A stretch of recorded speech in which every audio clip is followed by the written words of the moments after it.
An even older house, built in the 1860s, stands in a busy part of Molo.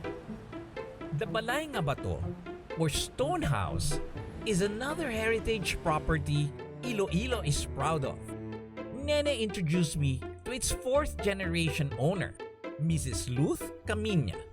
Welcome to the Avancenia, now the Camiña Balay nga Bato, built in 1865, and we still live here. Up to today? Yes, up to today. We're counting 153 years. But you look younger than 153.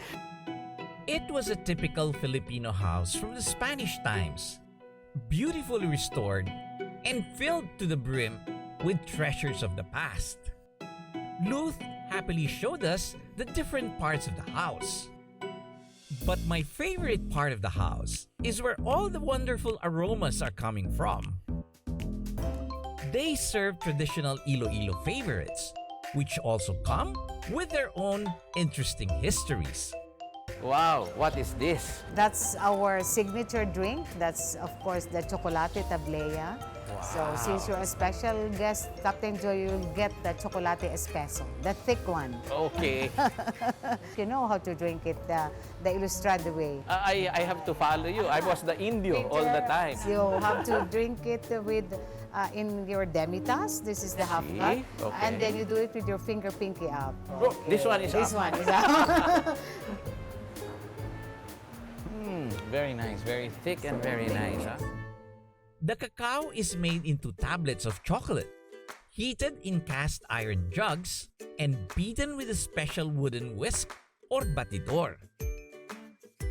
This results in a very rich, comforting drink that pairs well with the locally baked biscuits. Next up was the famous molo soup. And you have the Chinese dumpling soup. We call it the pancit molo.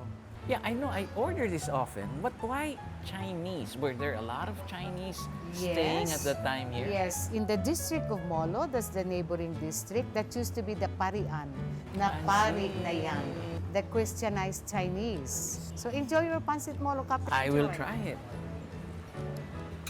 Wow. Here, right here is a mixture of culture, huh? Yes. The Chinese and the Spaniards. My gastronomic adventures do not stop here, as Nene took me later that day to one of the most popular restaurants in the city. It has been around for 30 years and has become the authority when it comes to seafood. And why not? The owner is a marine biologist after all.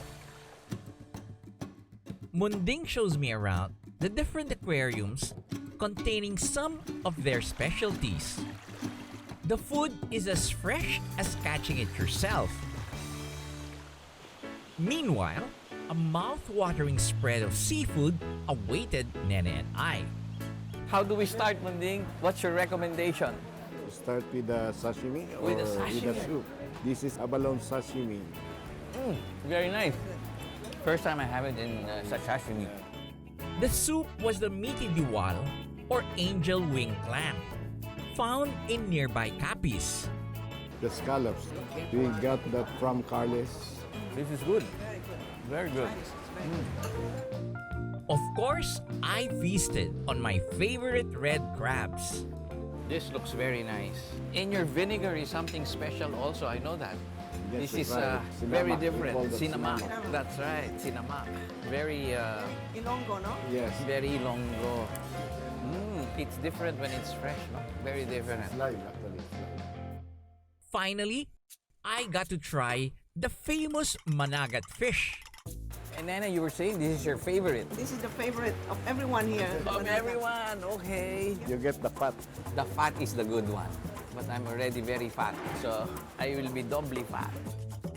Munding introduced this fish into the menu after his experience at the Fisheries Development Center.